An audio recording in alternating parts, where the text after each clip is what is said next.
Bonjour à tous, c'est Brian et bienvenue dans cette nouvelle vidéo. Aujourd'hui, j'aimerais vous montrer le processus de création d'une identité efficace qui va permettre à un club de sport de devenir plus attractif et du coup pouvoir se développer. Et pour illustrer mes propos d'aujourd'hui, on va s'appuyer sur un projet fictif qu'on avait réalisé il y a quelques temps pour pouvoir s'entraîner graphiquement et pour aiguiser notre approche de résolution de problèmes en fonction des besoins, objectifs et ambitions du club en face. Parce qu'en fin de compte, c'est vraiment ça notre rôle en tant que designer, c'est de résoudre des problèmes pour permettre au club de pouvoir se développer. Donc ça c'est dit, on va pouvoir passer à la suite.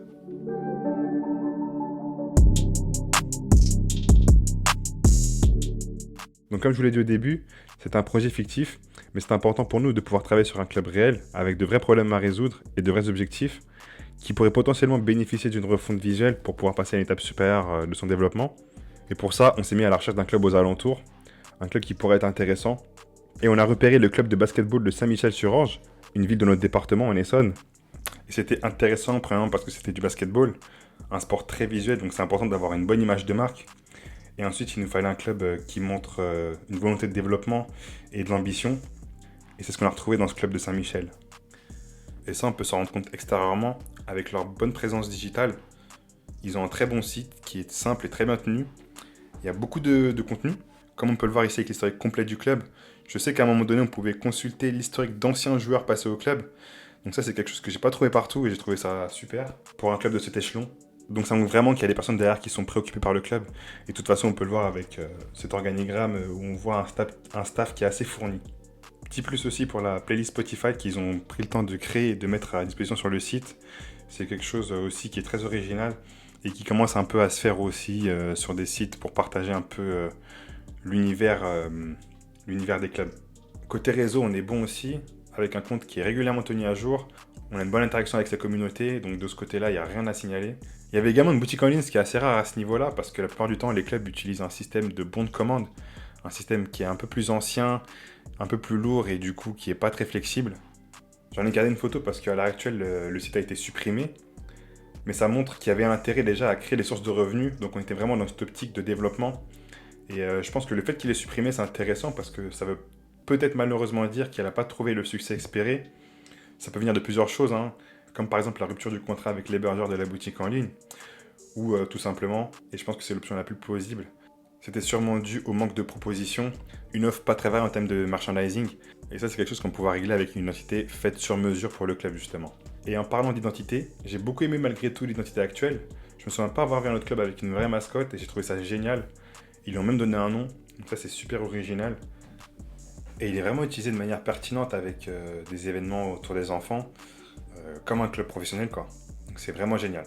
Et c'est en voyant tout ça qu'on voit le potentiel que ce club possède. Et c'est dommage qu'il puisse pas bénéficier d'une image de marque beaucoup plus forte, mais c'est ce qu'on va essayer de résoudre aujourd'hui. Quand je dis que j'apprécie l'identité actuelle, en réalité c'est surtout grâce au concept que je trouve ça intéressant. L'idée d'utiliser une mascotte pour se représenter et avoir défini ses couleurs, c'est un très bon début. C'est des bases simples mais qui ne sont pas repris par tout le monde malheureusement. Non, là où je vais avoir plus de mal et être plus critique, ça va être au niveau de l'exécution et de l'exploitation du logo. Vous allez comprendre où est-ce que je vais en venir. Donc ça, ce sont les logos actuels du club. Il semble utiliser deux logos à la fois, sans aucune hiérarchie établie. On peut le voir parce que le logo 1, c'est pas forcément une version simplifiée du logo 2, puisqu'il est aussi compliqué et chargé que le deuxième logo. Et utiliser deux logos à la fois, ça peut compliquer la compréhension du public vis-à-vis du club. Par exemple, les parents de licenciés qui peuvent se perdre lorsque le club va communiquer avec un logo différent à chaque fois sur tous les moyens de communication, que ce soit courrier, affiches ou posts sur les réseaux sociaux. Et on peut le voir clairement ici avec des affiches qui comportent à chaque fois des logos différents. Ici, on a une variation, ici une deuxième, et ici, on a les deux en même temps.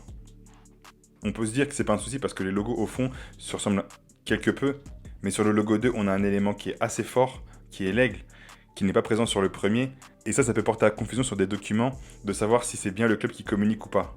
Donc ça, c'est des choses qu'on va vouloir éviter. Au contraire, ce qu'on veut, c'est faciliter la compréhension pour gagner en reconnaissance et pouvoir développer sa notoriété. Après, techniquement, les logos, ils sont un peu trop détaillés. Ils offrent peu de flexibilité, ce qui va rendre compliqué l'exploitation sur des supports numériques et surtout textiles. On peut voir que sur le logo numéro 2 avec l'aigle, on a beaucoup de détails, du dégradé, on a plusieurs couleurs. Et ça, je pense qu'ils ont pu déjà se heurter à des limites en termes d'impression textile, que ce soit pour de la broderie ou de l'impression classique. Le logo 1, lui, il n'a pas ce problème-là, mais malheureusement, il est un peu générique parce qu'il se contente de reprendre le logo de la mairie de la ville. Et ça, malheureusement, c'est beaucoup trop générique pour espérer pouvoir se démarquer et devenir attractif. Donc au final, le concept, il est très bon, mais c'est dans l'exécution qu'on peut faire mieux. Donc en simplifiant et en modernisant ce concept, on pourra obtenir un logo qu'on pourra utiliser efficacement pour la communication et le marketing, et ainsi permettre au club de se développer. Donc avant de commencer à travailler sur l'identité, il faut d'abord connaître les besoins et ambitions du club. Si on ne travaille pas avec ces infos-là, on n'est plus dans le design, mais dans de l'artistique, et ça c'est surtout ce qu'il ne faut pas faire. C'est comme ça qu'on se retrouve avec des logos inexploitables, hors sujet, parce qu'on a voulu les créer d'une façon artistique, avec les dernières tendances du moment, qui vont être sûrement dépassées dans les 10 prochaines années, juste parce qu'on a voulu faire un beau logo. Alors que ce qu'on veut, c'est créer un logo durable et fonctionnel. Et ça, malheureusement, c'est pas tout le monde qui comprend, parce qu'on voit encore des personnes juger des logos sur l'esthétique, sur la beauté, qui est très subjectif, alors qu'on devrait juger un logo sur ce qu'il est capable d'apporter au club et sur sa polyvalence. Et là, tout de suite, on devient plus objectif. Donc là, étant donné que c'est un projet fictif, on n'a pas eu de contact avec les dirigeants, donc on en a déterminé nous-mêmes pour pouvoir créer une identité appropriée et fonctionnelle. On a déterminé 2 objectifs simples, sans être trop spécifiques, mais qui seront essentiels au bon fonctionnement du club et son développement. Donc en premier, on a attiré de nouveaux adhérents. On est dans le basket, un sport très populaire, mais qui a quand même besoin de fournir plus d'efforts que le football par exemple. Et en deuxième, développer de nouvelles sources de revenus, ce qui peut bien aider le club, et sur ça, l'identité aura un rôle déterminant à jouer. Bon, maintenant, on passe à la création. L'objectif, comme toujours au studio, c'est de créer non pas un logo unique, mais un système. Un système, ça va être un ensemble d'éléments visuels qui vont permettre d'identifier le club dans n'importe quelle circonstance, que ce soit avec des logos secondaires ou bien un code couleur spécifique. Nous, ce qu'on veut, c'est une identité reconnaissable qui puisse être flexible et appropriée à tous les supports, que ce soit textile ou numérique. Donc c'est important qu'il puisse aussi être durable, parce qu'on pense aussi à des supports qui existeront même dans le futur. Surtout que maintenant, les moyens de communication et les points de contact des clubs de sport ont tendance à se multiplier ces dernières années. Donc pour le logo, j'ai voulu qu'il puisse donner au club une image quasi professionnelle, ce qui va lui apporter cette crédibilité auprès des gens, et c'est ce qui va permettre, entre autres, ça fait pas tout bien sûr, au club d'entamer sa démarche d'attraction. Pour ça, j'ai voulu reprendre les codes visuels qu'utilisent les plus grandes franchises sportives au monde, qui a un oiseau comme logo principal, et on peut voir que la tête de l'oiseau est souvent l'élément le plus repris et mis en valeur. Elle est très facile d'exploitation, très simple, fonctionnelle, donc ça respecte tous mes principes de création, donc naturellement on est parti dans cette direction-là. Ensuite, on a une dernière chose importante, ça va être le choix des couleurs. C'est important parce que c'est ce qui va permettre la différenciation avec d'autres clubs. Pour Saint-Michel, on était sur du vert et blanc, ce qui était très bien, mais j'ai voulu ajouter une troisième couleur. Ça va nous faciliter les choses, par exemple, au niveau du merchandising et des maillots. Ça va apporter de la souplesse, de la variété, parce que le but dorénavant, c'est qu'on utilise uniquement ces 3 couleurs-là, que ce soit dans la communication ou sur du textile, pour vraiment ancrer dans l'esprit des gens et qu'ils puissent reconnaître le club sans même avoir vu le logo, uniquement en se basant sur les couleurs. Donc j'ai rajouté le noir en couleur tertiaire, parce que je voulais pas non plus dénaturer le code couleur original. Donc le noir marchera très bien, et on verra par la suite au niveau textile qu'on peut faire des choses sympas. On y arrive enfin, je vais pouvoir vous montrer à quoi ressemble la nouvelle identité imaginée pour le club. Donc ici on a le logo dans sa version globale, c'est-à-dire un logo plus détaillé qui sera utilisé de manière officielle, c'est-à-dire qu'on pourra le retrouver sur de la communication formelle ou informelle, à destination des parents, partenaires ou des échanges officiels avec les fédérations et autres. Ensuite ici on a le logo que j'appelle principal, c'est la version simplifiée qu'on pourra utiliser plus facilement que la version globale. On va le retrouver sur des supports numériques, textiles surtout, du matériel, et il sera très efficace quand on va devoir l'utiliser sur des petits voire très petits formats.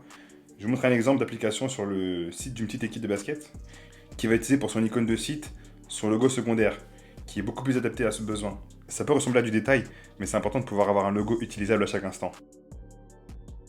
Et enfin, on a ce logo secondaire textuel avec les initiales de la ville. J'ai vu qu'ils avaient pour habitude de se faire appeler SMS, mais je trouvais que ça pouvait être intéressant également de pouvoir reprendre entièrement le nom de la ville. En termes de sonorité, c'est beaucoup plus sympa. Et si on peut reprendre le nom en entier pour une question de fierté, on peut toujours le faire. Mais si c'est une question administrative, il y a toujours possibilité de repasser sur SMS. Donc celui-là, on va vraiment l'utiliser de manière secondaire. On a une police attitrée qui, pareil, a été choisie de sorte à ce qu'on puisse reconnaître le club uniquement avec ses lettres. Donc concrètement, on peut tomber sur une affiche et tout de suite comprendre de quel club il s'agit derrière. Donc on a toujours cette idée d'être reconnaissable à tout instant, quel que soit le contexte. Et c'est ça qui va nous permettre de nous ancrer dans la tête des gens. Et du coup, gagner rapidement en notoriété.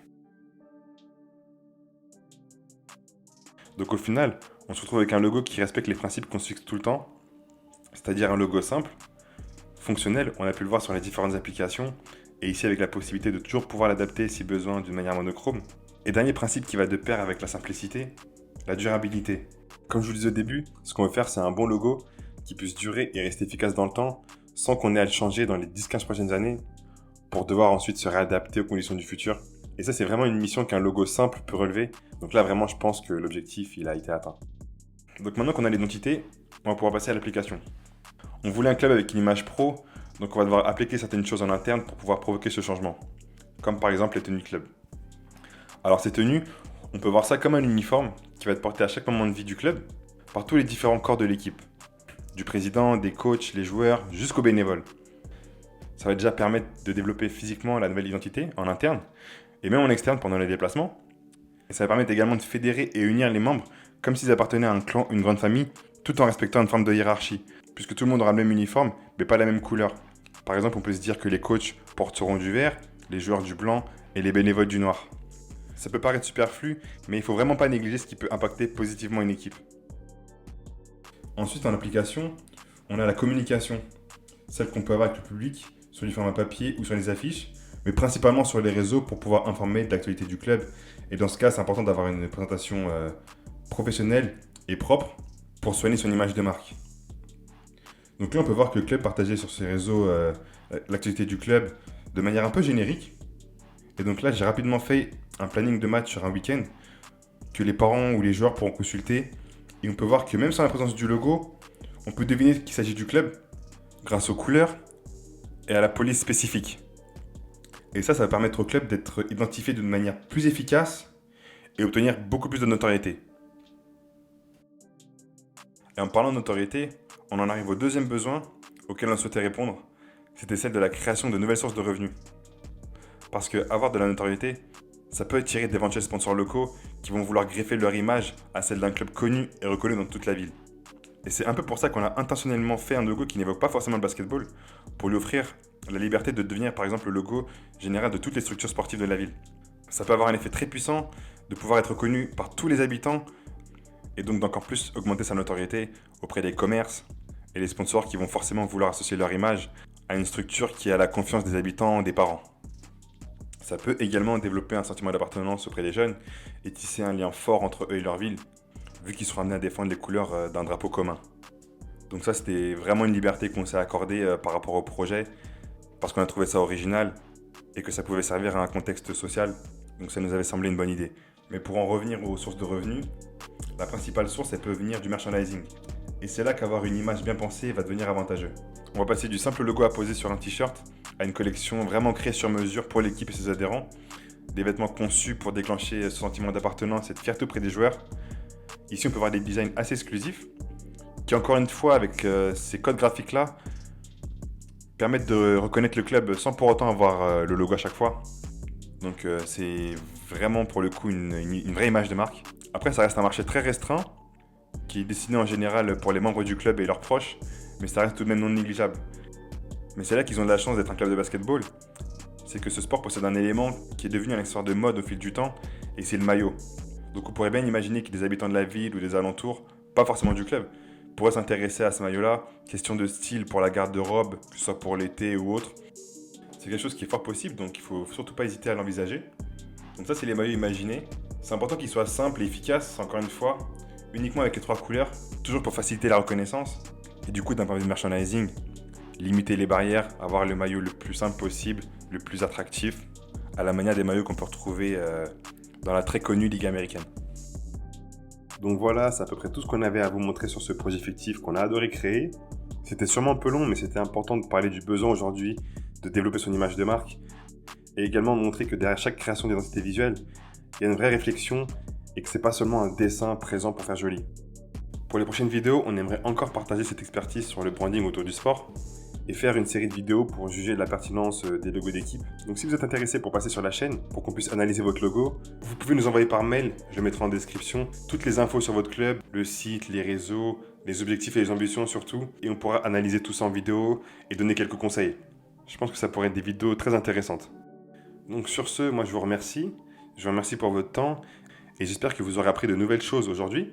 En tout cas, moi ça m'a fait très plaisir, j'espère vous revoir sur la nouvelle vidéo. Je vous dis à bientôt, c'était Brian, ciao.